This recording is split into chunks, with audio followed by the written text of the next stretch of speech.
Quad देशों के पहले वर्चुअल सम्मेलन में कल पहली बार चारों सदस्यों के नेता शामिल हुए और चीन को संदेश दे दिया कि चीन के खिलाफ क्वाड का मोर्चा पहले से कहीं ज्यादा संगठित है। क्वाड देशों में 4 देश हैं जिसमें भारत, अमेरिका, ऑस्ट्रेलिया और जापान आते हैं। ये सभी देश चीन के विस्तारवाद के खिलाफ एकजुट हैं।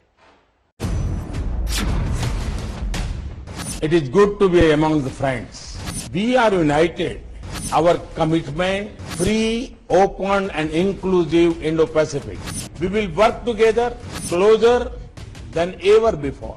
A secure, stable and prosperous Indo-Pacific.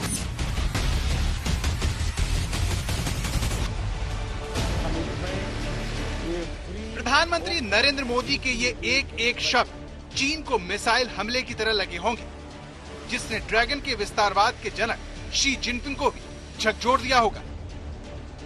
पूर्वी लद्दाख में भारत को आंख दिखाने की जुर्रत चीन को इतनी भारी पड़ेगी, उसने कभी सोचा भी नहीं होगा। एलएसी पर हिंदुस्तान के जोरदार पलटवार की तरह भारत ने चीन की मजबूत घेराबंदी का पूरा इंतजाम कर लिया है। इसी सिलसिले में क्वाड की पहली बैठक हुई।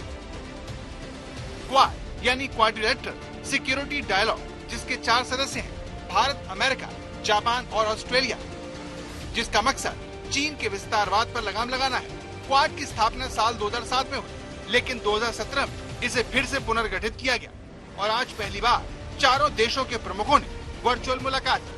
At the meeting, the 4 countries emphasized their commitment to the principles that unite us and underpin all our national experiences, our shared belief in democracy. The 4 leaders did talk about an in-person meeting. There was agreement that there would be a Quad in-person meeting sometime later this year.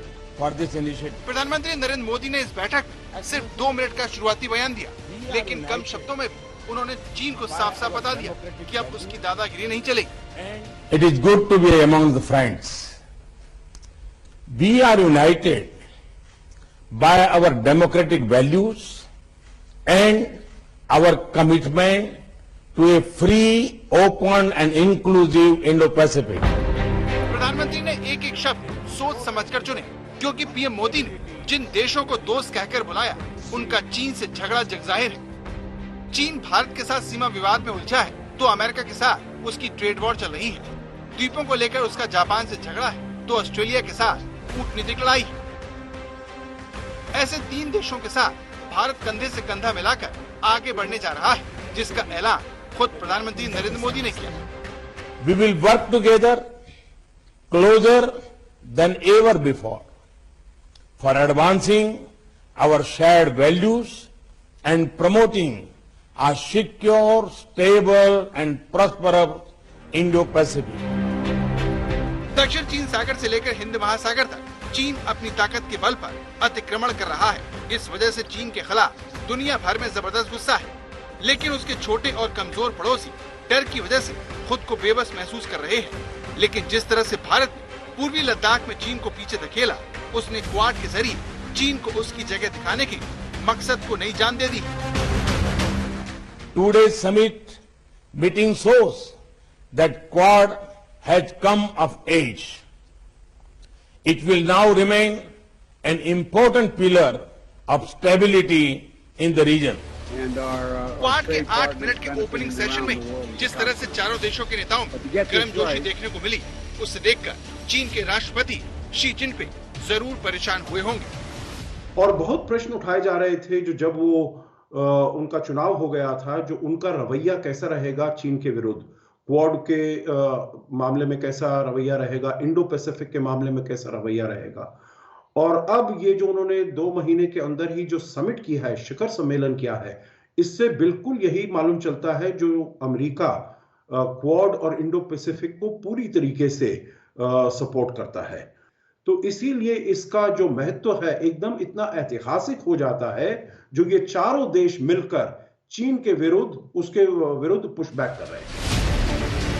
लेकिन सवाल यह है कि quad क्या चीन की दादागिरी को पूरी तरह खत्म कर सकता है, और चीन के साथ सीमा विवाद सुलझाने में क्वाड किस तरह से मददगार साबित होगा। भारत के लिए क्वाड क्यों जरूरी है, इस बारे में समझने के लिए आपको चीन की प्रतिक्रिया को सुनना होगा, जिसमें उसका खौफ साफ नजर आता है। क्वाड नेताओं के पहले सम्मेलन के बारे में पूछे जाने पर चीन के विदेश मंत्रालय के प्रवक्ता झाओ लिजियान ने कहा, हमें उम्मीद है कि संबंधित देश इस बात को ध्यान में रखेंगे कि क्षेत्रीय देशों के समान हितों में खुलेपन, समावेशीकरण और लाभकारी सहयोग के सिद्धांतों को बरकरार रखा जाए और ऐसी चीजों की जाए जो विरोधाभासी होने के बजाय क्षेत्रीय शांति, स्थिरता और समृद्धि के लिए हितकारी हो। क्वाड को लेकर चीन के परेशान होने की वजह भी है, क्योंकि चारों देश पहले कभी इतने करीब नहीं आए। नेताओं से पहले भारत, अमेरिका, ऑस्ट्रेलिया और जापान की सेनाएं समंदर में चीन को रोकने का अभ्यास कर चुकी हैं, लेकिन क्वाड का मकसद सिर्फ चीन की सैन्य ताकत को जवाब देना नहीं है, बल्कि चारों महाशक्तियां चीन पर निर्भरता खत्म कर उसे आर्थिक चोट देने की कोशिश कर रही हैं। आज तक ब्यूरो।